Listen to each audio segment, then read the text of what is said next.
Today we are going to start chapter number 3, liberalization, privatization and globalization, LPG। ठीक है, अब जिनके पास business studies है 12th में और उनका बिजनेस स्टडीज का BST का चैप्टर नंबर 3 है, सॉरी, बिजनेस एनवायरनमेंट। जो लोग मेरे से पढ़ चुके हैं वो भी, और जो लोग वैसे मेरे से नहीं पढ़ रहे या कहीं भी पढ़ रहे हैं, बिजनेस स्टडीज तो है। तो थर्ड चैप्टर है बिजनेस एनवायरनमेंट, उसके अंदर भी आपको लिबरलाइजेशन, प्राइवेटाइजेशन एंड ग्लोबलाइजेशन वहाँ पे मिल जाएगी। बट वो जो चीज़ें हैं और ये जो चीज़ें बिल्कुल मिलती जुलती हैं, बिल्कुल सिमिलर है, कोई ज़्यादा फर्क नहीं है। थोड़ा सा इसमें इस चैप्टर में एक्चुअली बिजनेस एनवायरनमेंट में ये तीनों के बारे में ज़्यादा डिटेल में नहीं बताया गया, सिर्फ इनकी इंपॉर्टेंस बताई गई है, सूटेबिलिटी बताई गई और इनका रोल बताया गया। और यहाँ पे जो बताया गया है कि ये कब शुरू हुई, क्यों शुरू हुई, क्या जरूरत पड़ेगी कि हमको LPG लगानी पड़ी इकोनॉमी के अंदर। तो जहाँ पे हमने चैप्टर नंबर 2 फिनिश किया था, हम वहीं से कंटिन्यू। देखो ये बुक क्या है, ये बुक कुछ भी नहीं है, ये कंटिन्यू हो रही है। फर्स्ट चैप्टर में हम 1950 तक गए थे, on the eve of independence था, ठीक है। सेकेंड चैप्टर में हम 1950 से लेके 1990 तक पहुंच गए थे। तो 40 साल का जो पीरियड है सेकेंड चैप्टर में कवर किया। तो हमारी जो बुक है इंडियन इकोनॉमी, ये पूरी आजादी से लेके आज तक की चीजें कवर अप करेगी। अब ये जो चैप्टर है, ये चैप्टर कवर अप करेगा 1991 से पीरियड जो स्टार्ट होता है और आगे कहां तक जाता है हम चैप्टर के साथ साथ देखेंगे। तो हमने लास्ट चैप्टर में पढ़ा था कि 1990 40 साल तक इंडस्ट्रियल सेक्टर ग्रो हुआ, इंपोर्ट्स को डाउनग्रेड किया गया कोटास लगा के और वो टैक्सेस टैरिफ लगा के कि इंपोर्ट्स कम हो और एक्सपोर्ट बढ़े। लेकिन क्रिटिकल अप्रेजल में हमने पढ़ा कि जो एक्सपोर्ट्स थे वो इतने बड़े नहीं, क्योंकि हमारी लो क्वालिटी थी, हमारी लो क्वालिटी थी। तो हम पूरे वर्ल्ड के स्टैंडर्ड को मैच नहीं कर पा रहे थे और हमने अपनी क्वालिटी बढ़ाई भी नहीं, क्योंकि हमारे जो ट्रेडर्स थे उन्होंने कहा क्या जरूरत है बढ़ाने की, मेरे को गवर्नमेंट से कोटा मिला हुआ है ना, तो हम अपने काम करेंगे। तो हमारी मेंटेलिटी इतनी लो थी कि हमने अपने एक्सपोर्ट्स की क्वालिटी इंप्रूव करने में ध्यान नहीं दिया। तो ऐसी क्या चीजें हो गई 1991 में इंडिया में कि ये तीन चीजें लगानी पड़ी, और ये तीन चीजें होती क्या है वो आपको नेक्स्ट क्लास में बताया जाएगा। लेकिन ये तीन चीजें जो होती है, लिबरलाइजेशन, प्राइवेटाइजेशन, ग्लोबलाइजेशन, ये किसी भी इकोनॉमी के लिए बहुत अच्छी चीजें होती हैं, पॉजिटिव चीजें होती हैं, इकोनॉमी को एकदम से बूस्ट कर देती है। तो ऐसा हमारे इंडिया में क्या कमी रह गई थी इकोनॉमिक रिफॉर्म्स में, तो पहले उसको स्टडी करते हैं। तो पहला टॉपिक हमारा पड़ेगा जो बुक में दिया, आप लोग बुक साथ साथ खोल लो, रीजंस फॉर ये इकोनॉमिक रिफॉर्म्स। इकोनॉमिक रिफॉर्म्स मतलब LPG कि क्या हुआ। रिफॉर्म, रिफॉर्म मतलब दोबारा से देखना पड़ा कि पॉलिसीज तो हर 5-5 साल में 5-5 साल का हमने 5 ईयर प्लान बना लिए। तो जब 5 ईयर प्लान सही से चल रहे थे तो फिर इसकी क्या जरूरत पड़ गई। तो देखते हैं, रिफॉर्म मतलब दोबारा से फॉर्मेशन करना। तो ऐसा क्या हुआ कि दोबारा से सोचना पड़ा, जब दोबारा से पॉलिसीज चेंज करनी पड़ी। क्यों? 1991 में इंडिया की जो कंडीशन थी वो थी मिजरेबल, जो बुक में लिखी बहुत ही ज्यादा खराब थी। हमारे इंडिया की 40 साल हमने प्लानिंग करी, 5 ईयर प्लान्स लगा हर 5-5 साल में प्लान्स लगाते गए। 40 साल तक हमने प्लानिंग की, 1950 से लेके 1990 तक। इंडस्ट्री को इम्प्रूव करने की बहुत कोशिश की, एग्रीकल्चर को इम्प्रूव करने की बहुत कोशिश की, फॉरेन ट्रेड को इम्प्रूव करने की बहुत कोशिश की, लोगों का लिविंग स्टैंडर्ड इम्प्रूव करने की बहुत कोशिश की। हुआ भी, ऐसा नहीं कि नहीं हुआ, लेकिन 1950 के मुकाबले 1990 में हुआ, लेकिन जितना होना चाहिए था उतना नहीं हो पाया, जितना इंप्रूवमेंट चाहिए थी उतनी नहीं हो पाई। तो हुआ क्या कि इंडिया 1991 में कर्जे के अंदर डूब गया। इंडिया के ऊपर इतना कर्जा हो गया, इतना कर्जा हो गया, उसके पास पैसा क्या हो गया, खत्म हो गया बिल्कुल। अभी इसको डिस्कस करते हैं बाद में, इसलिए बता दिया मैंने। इंडिया के पास पैसा क्या हो गया, बिल्कुल खत्म हो गया। उसके पास 2 हफ्ते के इंपोर्ट्स मंगाते पेमेंट करनी पड़ती है, 2 हफ्ते के सिर्फ इंपोर्ट्स मंगाने के 2 हफ्ते बाद जो इंपोर्ट्स आने वाले उसको पैसे देने के लिए हमारे पास पेमेंट नहीं बची थी। तो ऐसा क्या हुआ कि इकोनॉमिक रिफॉर्म करना पड़ा। तो नंबर 1 था हमारे इंडिया के लोगों की मेंटेलिटी, नंबर 1 था poor performance of public sector. हमने पिछले चैप्टर में पढ़ा था 3 शेड्यूल्स बांटे गए थे, A, B और C। इसमें सारा कंट्रोल पब्लिक सेक्टर का था। इसमें aircraft, shipping, oil, defence, arms, ammunition, बहुत सारी चीजें थी। इसमें मेन रोल पब्लिक सेक्टर का था और कुछ रोल प्राइवेट सेक्टर को दिया था इन चीजों को। तो ये कुछ चीजें थी और इसमें सारा का सारा रोल प्राइवेट सेक्टर का था। तो हमने लास्ट में जो पिछली क्लास में क्रिटिकल अप्रेजल किया उसमें कहा कि प्राइवेट वाले बंदे कह रहे थे कि इसमें से इस जो लिस्ट है बहुत बड़ी, इसमें से कुछ सामान हमको प्राइवेट को दे देने चाहिए थे। अगर हम प्राइवेट को दे देते तो उस चीज में इंप्रूवमेंट हो जाती। क्यों ऐसा हुआ? क्योंकि पब्लिक सेक्टर में करप्शन बहुत ज्यादा थी। पब्लिक सेक्टर को लोगों का फायदा, लोगों की नीड्स तो सॉल्व करनी थी, लेकिन वो उस हिसाब से वर्कआउट नहीं कर रहे थे। तो इनकी जो पब्लिक सेक्टर की परफॉर्मेंस थी वो बहुत बेकार हो रखी थी, इसमें लॉसेस हो रहे थे। अब लॉसेस होने के बाद भी ये बंद नहीं हो रही थी। लॉसेस, करप्शन, ठीक है, और भी कुछ चीजें लिख सकते हैं। तो गवर्नमेंट को लगा यार ये तो नुकसान हो रहे हैं, तो इसमें कुछ चेंजेस करने चाहिए कि इसके कुछ जो आइटम्स पब्लिक सेक्टर के लिए रिजर्व है वो किसको देने चाहिए? वो दे देने चाहिए प्राइवेट सेक्टर को। तो गवर्नमेंट ने सोचा कि इकोनॉमिक रिफॉर्म की जरूरत क्यों है, इकोनॉमिक रिफॉर्म की यहाँ जरूरत है कि कुछ आइटम्स जो पब्लिक सेक्टर के लिए रिजर्व है वो किसको देने चाहिए? प्राइवेट सेक्टर को, ताकि यहाँ पे लॉसेस और करप्शन क्या हो सके? कम, और लोगों को हो सके बेनिफिट। तो ये एक रीजन था कि पब्लिक सेक्टर में बहुत नुकसान हो रहा था, पब्लिक सेक्टर लोगों का ध्यान नहीं रख पा रहे थे, जो उनके स्टाफ था, जो एम्प्लॉय से ढंग से बात तक नहीं करते थे। दूसरा है deficit in balance of payment. अब बीओपी क्या होता है? जो हम इंपोर्ट करते हैं, आउट ऑफ कंट्री से सामान मंगाते हैं, तो इंपोर्ट के बदले हम क्या करते हैं? पेमेंट देते हैं। तो हम पेमेंट क्या करते हैं? देते हैं, पे करते हैं, पे money.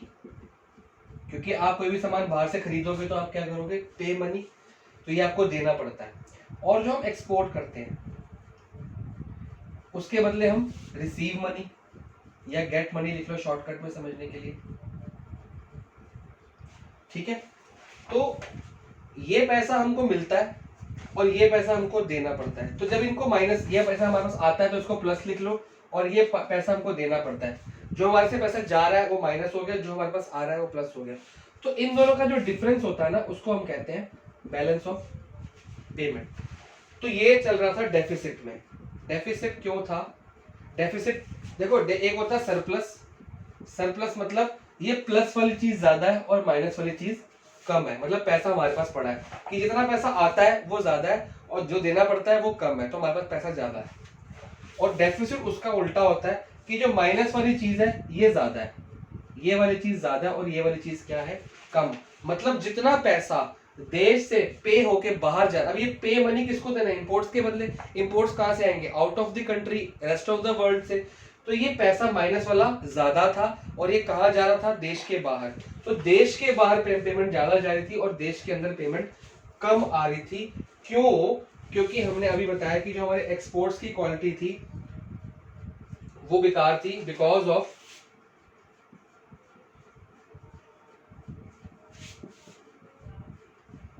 Low quality of exports. एक तो हो गया लो क्वालिटी ऑफ एक्सपोर्ट्स, एक था लैक ऑफ इंटेंशन। एक इंटेंशन भी तो थी हमारे देश में कि एक्सपोर्ट की क्वालिटी बढ़ानी नहीं है। क्यों? गवर्नमेंट ने कोटा फिक्स कर दिया यार। गवर्नमेंट ने कोटा दे दिया कि ये वाली, लास्ट क्लास में क्या पढ़ा, गवर्नमेंट ने कोटा फिक्स कर दिया कि ये कुछ आइटम है ये सिर्फ स्मॉल स्केल इंडस्ट्री के लिए फिक्स होगी, ठीक है। ये कुछ आइटम है कि ये बाहर से इंपोर्ट नहीं होगी, सिर्फ यहीं पे बनेगी दिल्ली में, ठीक है। अब जब मेरे को पता है कि यार दिल्ली में बननी है, कि बाहर का बंदा इंटर कंपटीशन करेगा ही नहीं, तो मेरा इंटेंशन क्या है? मैं क्यों क्वालिटी इंप्रूव करूं, मैं क्यों उसकी बढ़िया बनाऊं? मेरे को पता है मेरे लिए फिक्स बनी हुई है, तो मेरा इंटेंशन भी नहीं था उसको, lack of intention to improve. तो ये कुछ चीजें थी। इससे क्या हुआ? एक्सपोर्ट्स ये घटता गया और ये माइनस वाली चीज जो हमको पैसा देना पड़ता था ये बढ़ता गया। क्योंकि अब आपके देश में कोई चीज ढंग से नहीं बन रही तो आप बाहर से मंगाओगे, तो इंपोर्ट बढ़ने शुरू हो गए, एक्सपोर्ट्स इतनी तादाद में नहीं बढ़े। तो जब इंपोर्ट ज्यादा है, ये ज्यादा है, तो पैसा भी देश के पास ज्यादा चला गया, माइनस चीज ज्यादा चलेगी। ये कम है और देश में पैसा कम है, तो जाने वाली रकम ज्यादा थी, आने वाली रकम कम थी, तो बैलेंस ऑफ पेमेंट क्या हो गया? नेगेटिव चला गया, ठीक है ना। जाने वाली रकम थी 100 रुपए, आने वाली रकम थी 40 रुपए। मान लो ये 100 रुपए दे दिए और आए कितने? 40, तो आंसर क्या आया? माइनस। माइनस का मतलब डेफिसिट, मतलब हमारे देश से पैसा जा रहा था, तो हमारे देश का कर्जा बढ़ना शुरू हो गया, हमारे देश में पैसों की कमी होनी शुरू हो गई, ठीक है। तो ये एक रीजन था कि देश को सोचना पड़ा। हम देखो रीजंस देख रहे हैं कि देश को सोचना क्यों पड़ा कि इकोनॉमिक में कुछ चेंज करना पड़ेगा, कुछ हमारे जो लॉज है, कुछ रूल्स को चेंज करना पड़ेगा। तो यहाँ पे ये प्रॉब्लम हुई कि पैसा खत्म होना शुरू हो गया जी, पैसा खत्म होना शुरू हो गया। तो need for change for economic reforms, कि हमने जो लॉज बनाए कहीं ना कहीं कमी रहेगी लॉज में, उसको चेंज किया जाए। इन्फ्लेशन, तीसरा पॉइंट है जी इन्फ्लेशन। 40 साल में कुछ फैक्ट्रियां लग गई और कुछ लोगों को बेरोजगारी से हटके काम मिल गया, एम्प्लॉयमेंट मिल गई। तो जब लोगों को काम मिला और एग्रीकल्चर में थोड़ी बहुत इंप्रूवमेंट नहीं कह सकते, थोड़ी बहुत इंप्रूवमेंट हुई, तो जब लोगों को काम मिला तो लोगों के पास क्या आया, पैसा आया। तो हमने जब देखा कि लोगों के पास पैसा आना शुरू हुआ तो क्या बढ़ी, जब उनको एम्प्लॉयमेंट मिली तो उनके पास क्या आया, पैसा आया, मनी सप्लाई आई, उनके पास पैसा आया। तो मार्केट में क्या हुआ, इंक्रीज डिमांड। तो मार्केट में जब आपके पास पैसा आएगा, आपकी डिमांड बढ़ जाती है कि ये भी खरीद लो, वो भी खरीद लो, जो जरूरत है अपनी पूरी कर लो। डिमांड, जब पैसा आता है तो डिमांड बढ़ जाती है। लेकिन सप्लाई को फर्क नहीं पड़ा, no effect on supply. Supply तो वहीं की वहीं थी, क्योंकि आपके पास पैसा आया ना। सप्लाई तो नॉर्मल थी, जो देश के बाहर से आ रही थी वो देश के बाहर से आ रही थी, जो यहाँ बन रही थी वहां बन रही थी, वो तो नॉर्मल चल रही थी।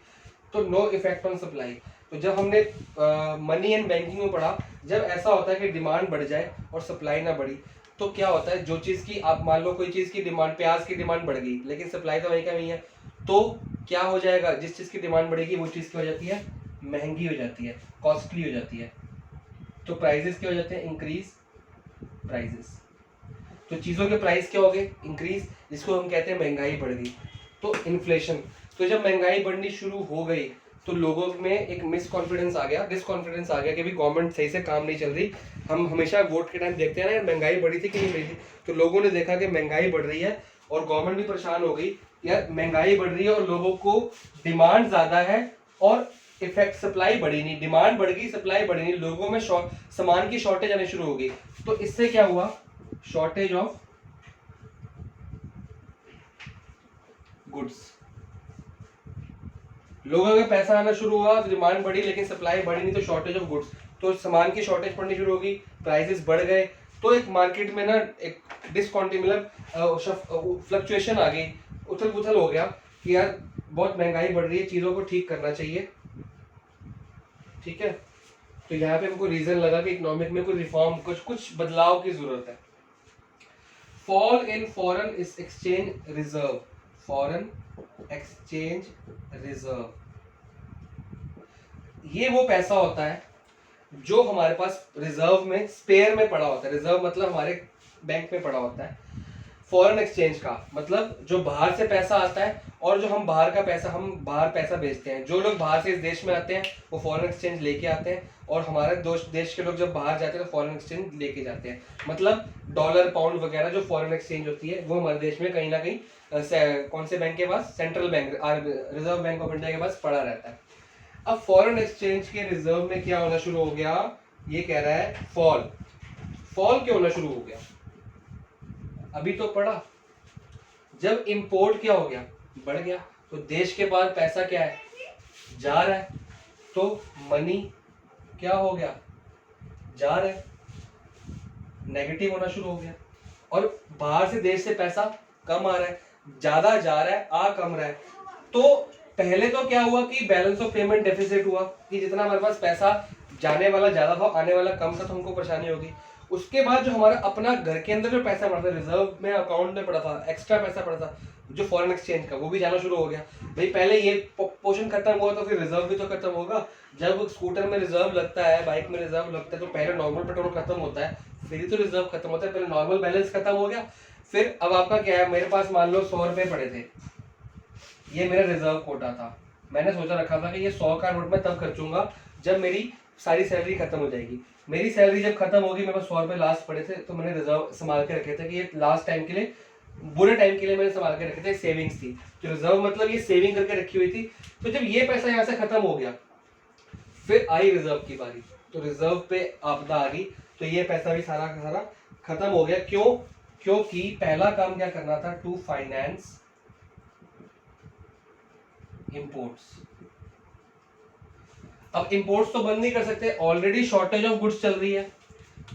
अब बाहर से जो सामान आ रहा है अगर उसको बंद कर दें, वो तो बंद नहीं कर सकते, तो इंपोर्ट सामान खरीदने के लिए पैसे खत्म हो गए, तो वो पैसे यहाँ से लिए गए, इंपोर्ट्स मंगाने के लिए पैसे यहाँ से, तो ये वाले पैसे भी क्या होने शुरू हो गए, खत्म हो गए। उसके बाद टू पे इंटरेस्ट, जो बाहर के देशों से हमने लोन ले रखे थे, ठीक है ना, जो बाहर के लोगों से लोन ले रखे थे, इंटरनेशनल अमेरिका से लिया रखा था और किसी कंट्री से ले रखा होगा, उसका इंटरेस्ट तो दोगे, ब्याज तो दोगे, तो वो पैसा फॉरेन एक्सचेंज से जाएगा, डॉलर में जाएगा, पाउंड में जाएगा, जिस कंट्री का जो सी करेंसी फॉरेन एक्सचेंज की वो जाएगा। तो ये रिजर्व पैसा भी धीरे धीरे खत्म हुआ, पहले पैसा यहाँ से खत्म हुआ, बैलेंस खत्म हो गया हमारा, फिर रिजर्व जो स्पेयर पैसा सेविंग थी वो भी हमारा खत्म होना शुरू हो गया। तो इंडिया की इतनी बुरी हालत हो गई थी कि वो अभी आगे आपको पढ़ाया जाएगा कि 2 हफ्ते का भी जो रिजर्व था वो भी वो पे करने की हालत में नहीं थी, इतना लो हो गया था, लोएस्ट पॉइंट पे पहुंच गया था इंडिया का रिजर्व, लोएस्ट। आज तक इतना कम नहीं हुआ था, इसमें 1991 में लो हो गया था ये। Huge burden on debts, debts वो चीज होती है जो हमने लोगों को पैसा वापस करना होता है, हमारे ऊपर जो लोन होता है, जो कर्जा होता है, उसको डेप्ट्स बोला जाता है। तो पहले ही पैसा खत्म हो रहा है, कर्जे का इंटरेस्ट भी देना है, तो कर्जा और बढ़ना शुरू हो गया। हमने क्या करा, पहले ये पैसा खत्म किया, फिर रिजर्व खत्म किए, फिर हम इंपोर्ट तो बंद नहीं कर सकते ना, तो क्योंकि लोगों की जरूरतें पूरी कैसे होंगी, तो कैसे कैसे करते करते करते करते क्या हुआ, हमको बोरो करना पड़ा मनी, गवर्नमेंट को पैसा बोरो करना पड़ा, किससे, बैंकों से और प्राइवेट इंस्टीट्यूशन से या देश के बाहर से। तो हमारे देश का जो कर्जा था ना, बोरो करना पड़ा मनी। देखो 3 चीजें होती हैं, पहले आप अपना जो आप पैसा यूज करते हो रोजमर्रा का वो खत्म कर दिया, फिर सेविंग्स भी खत्म होगी आपके, ठीक है, उसके बाद आपको कर्जा लेना पड़ा। कई बार होता है किसी घर में कोई ऐसी बीमारी आ जाती है कि कोई एक्सीडेंट हो जाता है कि आपके पैसे सारे अस्पताल में लग जाते हैं, फिर आपकी सेविंग्स भी खत्म हो जाती है, फिर घर भी गिरवी हो जाता है, सब कुछ कर्जा पे कर्जा। तो वही हमारे देश का हालात इतने खराब हो गए थे कि पहले अपना पैसा तो खत्म हो गया, फिर रिजर्व जो स्पेयर पैसा सेविंग्स थी वो भी खत्म हो गई, उसके बाद वो खत्म हो गई, फिर भी हमारे को कर्जा लेना पड़ा और हमको बोरो मनी करना पड़ा, तो हमारे देश का और कर्जा बढ़ता गया और कर्जा बढ़ता गया। तो जब कर्जा बढ़ेगा तो इंटरेस्ट तो आप दोगे, तो और पैसे का नुकसान शुरू हो गया। तो यहाँ से लोगों को पता लगा इकोनॉमिक रिफॉर्म चेंज की जरूरत है। और लास्ट में पॉइंट आता है इनएफिशिएंट, ये मैं बहुत डिटेल में इसलिए पढ़ा रहा हूँ क्योंकि ये पिछले चैप्टर से रिलेटेड है, तो ये अगर समझ आएगा, इसमें से क्वेश्चन आएंगे बहुत सारे, तो ये समझ आएगा तभी आपको बाकी का चैप्टर समझ आएगा कि हमने ये करना क्यों था, एलपीजी करना क्यों था। इनएफिशिएंट मैनेजमेंट में आ जाता है कि गवर्नमेंट के पास रिसोर्सेज खत्म हो गए। इसमें 3 पॉइंट लिखे हैं, देखो गवर्नमेंट के पास नोट यहाँ पे दिख रहा है पैसा खत्म हो गया, तो गवर्नमेंट का जो पैसा था, अब गवर्नमेंट का जो खर्चा है वो कहाँ से पूरा होगा, सारा पैसा तो इम्पोर्ट लेके चला गया, तो गवर्नमेंट के अपने भी तो खर्चे, सैलरीज देनी है, कुछ भी करना है, जो इंडिया के अंदर के खर्चे हैं वो करने के लिए हमारे पास पैसे खत्म हो गए। तो हमको क्या करना पड़ा, टैक्सेस से हमारा गवर्नमेंट का रेवेन्यू कहाँ से होता है, गवर्नमेंट का रेवेन्यू मतलब इनकम कहाँ से होती है, एक तो होती है टैक्सेस से, हम लोग टैक्स देते हैं गवर्नमेंट को, और इसी तरह के और ड्यूटीज होती हैं और एक्सेस होते हैं, CESS होते हैं, किस तरह के टैरिफ्स वगैरह होते हैं जो गवर्नमेंट को हमको देने पड़ते हैं, income tax, wealth tax, GST वगैरह वगैरह, तो ये हम सब गवर्नमेंट को देते हैं, तो गवर्नमेंट का रेवेन्यू बनता है, उस रेवेन्यू में से गवर्नमेंट अपने खर्चे करती है। तो ये रेवेन्यू भी नहीं आ रहा था गवर्नमेंट के पास, क्योंकि लोगों के पास काम ही नहीं है इतना ज़्यादा, तो काम तो था लेकिन लोग इनकम टैक्स उस टाइम पे ज़्यादा पे करते नहीं थे, और ऐसा भी नहीं कि सबके पास काम था। आज जितना गवर्नमेंट को टैक्स मिलता है उस टाइम पे लोग टैक्स के लिए इतना अवेयर नहीं थे, इतना लोगों का मन नहीं होता था टैक्स देने का, और गवर्नमेंट भी उनकी चोरी पकड़ नहीं पाती थी टैक्स की, तो टैक्सेस बहुत कम आ रहे थे, खर्चा तो बढ़ ही जाता है, देश का खर्चा, ऊपर से पैसा देश के बाहर भी जाना है, तो गवर्नमेंट का सारा बर्डन पड़ गया डेप्ट पे, गवर्नमेंट को पैसा देश के बाहर से यहाँ से लेना पड़ा, उसी पैसों से गवर्नमेंट ने जो इंपोर्ट को फाइनेंस किया, उसी पैसों से रिजर्व को पूरा किया, और जो देश के बाहर से पैसा लिया उसी पैसों से अपना एक्सपेंडिचर मीट किया, जो अपने रोजमर्रा के खर्चे थे, जो देश के लोगों को पैसा चाहिए था, वो डेप्ट ले लेके गवर्नमेंट ने किया। तो ये कुछ पॉइंट्स से जो रीजन से इकोनॉमी में रिफॉर्म होने की क्या जरूरत थी। तो आगे पढ़ते हैं इससे। तो हमारे देश में क्या हो गया, पैसा खत्म हो गया और इतना बुरी तरह से खत्म हुआ कि हमारे पास 2 हफ्ते के इंपोर्ट का सामान मंगाने का पैसा नहीं बचा था। इतनी बुरी तरह से हमारी इकोनॉमी गिरी कि हमको कहाँ पे जाना पड़ा कर्जा लेने के लिए, बोरो। हमको जाना पड़ा बोरो मनी फ्रॉम, हम 2 जगह गए, एक तो गए वर्ल्ड बैंक और दूसरा हम गए इन IMF, ठीक है ना, इंटरनेशनल मॉनेटरी फंड। इन 2 जगह से हम क्या करके लेके आए, बोरो मनी, कर्जा लेके आए, ताकि हमारे देश की इकोनॉमी का जो पैसा खत्म हो गया है उसको हम दोबारा से बिल्ड करें। कितना कर्जा लेके आए, $7 बिलियन।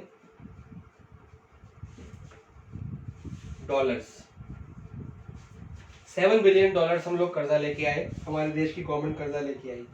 अब इन दोनों ने हमारे देश को कर्जा तो दिया, ये नहीं कि नहीं दिया। ये MCQ को क्वेश्चन आ सकता है आपका कि किससे लिया और कब लिया। तो 1991 में लिया, इनसे लिया दोनों से, और इतना लिया। तो जब इन्होंने कर्जा दिया, इन्होंने 3 कंडीशंस रखी है। भाई कोई भी बंदा आपको कर्जा देगा तो कंडीशन तो रखेगा ना। अब ये नहीं, कर्जा पैसा देने का मतलब ये नहीं कि फ्री में पैसे दे देगा, ये इतने पैसे देगा तो हमारे देश से ब्याज तो लेगा, इंटरेस्ट लेगा, लेकिन देश कह रहा है कोई बात नहीं है, कम से कम एक बार पैसा तो आ जाएगा ना, कमा के उस पैसे से हम कमाएंगे और कमा के ब्याज दे देंगे। तो इन्होंने 3 राय दी, 3 कंडीशंस भी रखी और 3 राय भी दी कि आप अपने देश की इकोनॉमी को सुधारना चाहोगे तो सुधर सकती है। कैसे? इन्होंने पूछा कि आप इस पैसे को करोगे क्या। कह रहे हम ये पैसा लगाएंगे और दोबारा से अपनी इकोनॉमी में पैसा लगाएंगे, कमाएंगे। कह रहे वो तुम 40 साल से कर ही रहे हो, सारा पैसा तुमने खराब कर दिया, जितना पैसा देश के पास था सारा का सारा बेकार हो गया, पैसे खत्म हो गए। कह रहा ये कर्जा लोगे, ये भी खत्म कर दोगे 40 साल में और में, तो करना क्या है। इन्होंने 3 सजेशंस दिए और 3 कंडीशंस रखी अपनी कि आपको हम पैसा 3 शर्तों पर देंगे। पहला कि जो प्राइवेट सेक्टर है ना,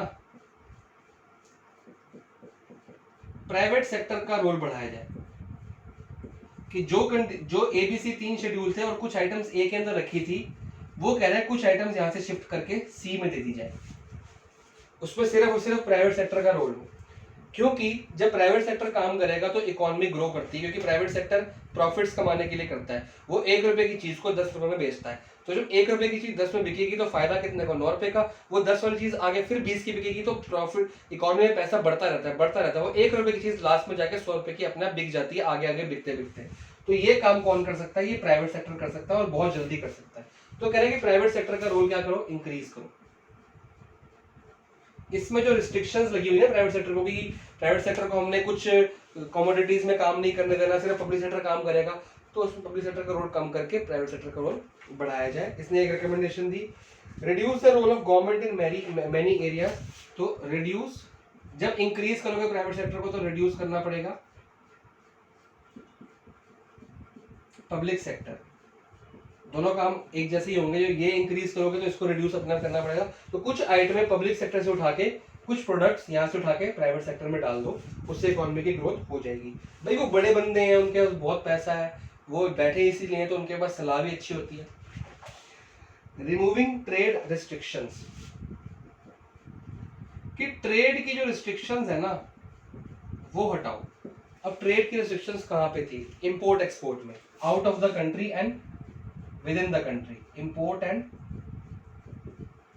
एक्सपोर्ट की रिस्ट्रिक्शन। हमने देखा था कि हमने इंपोर्ट की सब्स्टिट्यूशन की थी, हमने कोटा लगाया था पिछले चैप्टर में गवर्नमेंट ने, और कुछ टैरिफ लगा दिए थे यहाँ पे इंपोर्ट पे, ताकि इंपोर्ट क्या हो घटे और एक्सपोर्ट क्या हो बढ़े। लेकिन हुआ नहीं, हमारे देश के लोगों ने उसका भरपूर फायदा उठाया, लेकिन एक्सपोर्ट की क्वालिटी नहीं बढ़ाई और ना क्वांटिटी बढ़ाई।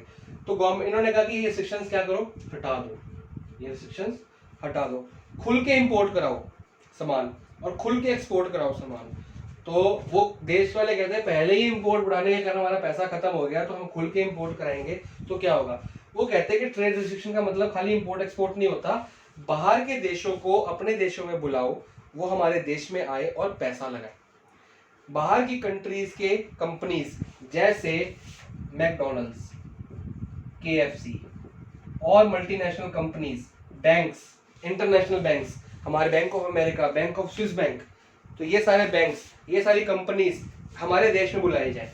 हमारे देश में आएंगे, हमारे देश में क्या लगाएंगी, पैसा। कुछ पैसा ये देंगे, कुछ ये कंपनी हमारे देश में आएंगी, पैसा लगाएंगी, तो इसमें बहुत सारे फायदे होंगे। एक तो हमारे गरीब लोगों को रोजगार मिलेगा। जब देश में हर शहर में 50 मैकडॉनल्ड्स के आउटलेट, मैकडी के आउटलेट्स खुलेंगे, तो अनएम्प्लॉयमेंट दूर होगी, लोगों को काम मिलेगा। और जब हमारे देश में आउटलेट खोलेंगे तो मशीनरी लगाएंगे, बिल्डिंग बनाएंगे, पैसा लगेगा। तो जो पैसा लगेगा वो कहाँ जाएगा, हमारे देश में ही रहेगा। तो जब ये सब लोग यहाँ पे आएंगे और पैसा लगाएंगे, हमारे देश में ऑटोमेटिकली पैसा आएगा, वो सर्कुलेशन में घूम जाएगा, प्रोडक्शन में, कंजम्पशन में, एक्सपेंडिचर में वो पैसा अपने आप घूम जाएगा। तो यहाँ से पैसा मिल जाएगा और यहाँ से भी पैसा मिल जाएगा। तो इन्होंने एक राय दी कि रिस्ट्रिक्शन जो हमने ट्रेड लगा रखी है पूरे वर्ल्ड के साथ, उसको हटा दिया जाए तो हम आपको पैसे दे देंगे। तो इंडिया ये तीनों कंडीशन, ये भी माना, ये भी माना और ये भी माना, ये तीनों की तीनों कंडीशंस माना और अपने देश की इकोनॉमी को ग्रो करने के लिए उसने बाहर के देशों से पैसा लाना, ट्रेड रेस्ट्रिक्शंस को हटा दिया और बाहर के देशों को इंडिया में बुलाया। अब न्यू इकोनॉमिक पॉलिसी में क्या क्या हुआ उसके बारे में पढ़ते हैं। तो जब न्यू इकोनॉमिक पॉलिसी हमारे देश में आई, वो आई जुलाई 1991 में। तो इसमें मेन 3 काम करने से, जो 3 चीजें यहाँ बताई गई थी अभी जो मैंने रब की हैं, वो 3 काम करने थे। उसको बुक में स्टेबलाइजेशन मेजर एंड ये मेजर करके दिया हुआ है, चीजें वही हैं। काम क्या करना था, पब्लिक सेक्टर का रोल घटाना था, प्राइवेट सेक्टर का रोल बढ़ाना था और तीसरा ट्रेड रेस्ट्रिक्शंस को हटाना था। तो ऐसे करने में गवर्नमेंट को 3 काम करने में सूझ मिली। क्या काम, एक करनी पड़ेगी लिबरलाइजेशन, एक करनी पड़ेगी प्राइवेटाइजेशन और एक करनी पड़ेगी ग्लोबलाइजेशन। तो जिनके पास बीएसटी का चैप्टर नंबर 3 है वो वहां पे पढ़ चुके हैं तो उनको जल्दी समझ आ जाएगा। लिबरलाइजेशन होती है कि जो नई नई फैक्ट्रीज खुलनी है, नए नए लोगों को, प्राइवेट लोगों को बोला गया कि नए नए आप काम खोलो और क्या कहते हैं, आप फैक्ट्री खोलो, इंडस्ट्री खोलो, जो मर्जी खोलो, तो आपके ऊपर जो लाइसेंसिंग और रिस्ट्रिक्शंस थी वो कम कर दी जाएगी। तो जितने भी रिस्ट्रिक्शंस थे, रिस्ट्रिक्शंस ऑन एंट्री मतलब नई काम खोलना, नया काम खोलना है, और न्यू फैक्ट्री और growth.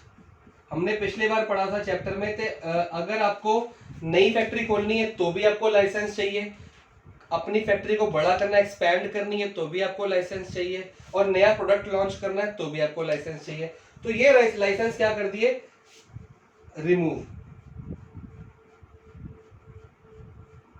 Restrictions on entry and growth remove. ये सारे लाइसेंसिंग जितने भी थी ना वो सब हटा दो, और हर बंदा कोई भी काम खोले, सिर्फ ये लाइसेंस हटा दिए गए, सिर्फ 5 या 6 चीजें जो रिस्की हैजार्डस चीजें थी, जैसे एसिड हो गया, क्रैकर्स हो गए, जो लोगों की सेहत से नुकसान, जो मतलब खतरनाक चीजें थी, उनको छोड़ के बाकी सब चीजों पे लाइसेंस हटा दिए गए। अगर आपने फैक्ट्री खोलनी है आप खोलो, अगर आपने काम बढ़ाना है, फैक्ट्री का साइज बड़ा करना है, स्मॉल स्केल से लार्ज स्केल या मिडिल स्केल पे आना, आप करो, आपको लाइसेंसिंग की जरूरत नहीं है। रिस्ट्रिक्शंस क्या कर दी, हटा देगी, लोग अपना काम बढ़ाए, इसको कहते हैं लिबरलाइजेशन। प्राइवेटाइजेशन अगेन आपने पढ़ लिया कि public sector to private sector. तो कई ऐसे हैगे थे प्रोडक्ट्स जो सिर्फ पब्लिक सेक्टर में रिजर्व थे, अब उसको बोल दिया गया कि प्राइवेट सेक्टर को दे दिए जाए, पब्लिक सेक्टर का रोल उसमें कटा दिया गया, मतलब कि पब्लिक एंटरप्राइजेस को प्राइवेट सेक्टर के नाम कर दिया। जैसे पहले बिजली विभाग का डेसो नाम था, बिजली प्राइवेट नहीं थी तो बहुत लाइट रहती थी, बाद में बहुत सारे प्राइवेट हाउसेस ने, टाटा ने, एनडीपीएल ने और रिलायंस ने खरीद लिए, तो पब्लिक से प्राइवेट पहुंच गई वो चीज, तो उसमें इंप्रूवमेंट होगी, देश में पैसा, और पब्लिक कंपनी एक घाटे में चल रही है, लॉस में चल रही है, उसको प्राइवेट बंदा खरीद लेता है, तो पैसा कहाँ देगा, इकोनॉमी के देगा। तो जब पब्लिक सेक्टर बिकेगी, घाटे में चल रही थी, लॉसेस में चल रही थी, वो प्राइवेट बंदा खरीदेगा तो पैसा इकोनॉमी में फैलेगा। तो बहुत सारे public sector enterprises private sector enterprise में बदल गई। ग्लोबलाइजेशन होती है रिमूव ट्रेड रेस्ट्रिक्शंस, मतलब global, out of the world, rest of the world से ट्रेड रिस्ट्रिक्शन को क्या कर दो, रिमूव कर दो। बाहर के लोगों को इंडिया बुलाया गया कि आप इंडिया में आओ और यहाँ पे इन्वेस्ट करो और हमारे देश में आके पैसा लगाओ और हमारे देश के अंदर अपने आउटलेट्स खोलो, ब्रांचेस खोलो, हमारे देश का पैसा बढ़ेगी, इकोनॉमी बढ़ेगी। ये 3 काम करेंगे। अब नेक्स्ट क्लासेस में, एक क्लास में ये पढ़ेंगे डिटेल में, ये पढ़ेंगे डिटेल में उसकी अगली क्लास में, और ये पढ़ेंगे डिटेल में, और फिर क्रिटिकल अप्रेजल वगैरह करके चैप्टर को फिनिश करेंगे। ये चैप्टर इन तीनों के आसपास ग्रो करता है, मूव करता है। तो ये हुआ क्यों, उसका रीजन मैंने आपको बता दिया कि हमारी इंडिया की इकोनॉमी बहुत ज्यादा डाउनग्रेड हो गई थी, तो उसको उठाने के लिए ये 3 मेजर सोचे गए कि लिबरलाइजेशन करो, लोगों को फैक्ट्रियां खोलने दो, इंडस्ट्रीज खोलने दो, किसी को रोक टोक नहीं है। प्राइवेटाइजेशन करो कि जो पब्लिक सेक्टर एंटरप्राइजेस थे उसको प्राइवेट लोगों को बेच दो और उनसे पैसा लेके अपने लॉसेस को कवर अप करो।